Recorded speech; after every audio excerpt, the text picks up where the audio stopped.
সেজন্য কিছু সুযোগ দেন, প্রত্যেকটা সুযোগ দেন।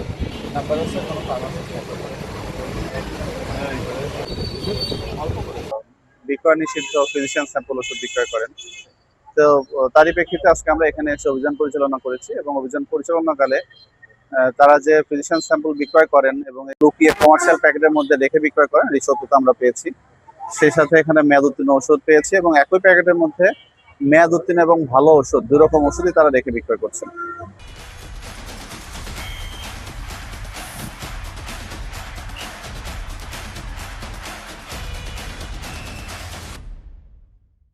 তো এই সমস্ত অভিযোগের প্রেক্ষিতে আজকে আমরা এখানে তদারকি করেছি। তদারকিকালে যে অনিয়ম পেয়েছি এর প্রেক্ষিতে প্রতিষ্ঠানটিকে আজকে আমরা 20,000 টাকা জরিমানা করেছি এবং তাদেরকে পরবর্তী আরো সতর্ক করা হচ্ছে যেন এই সমস্ত ব্যবসা তারা পরিহার করেন। যদি এই ধরনের ব্যবসা আবারও চালু রাখেন তাহলে আমরা আরো কঠোর আইনানুগ ব্যবস্থা গ্রহণ করব এবং মাগুরা জেলাব্যাপী আমাদের এই অভিযান চলমান থাকবে।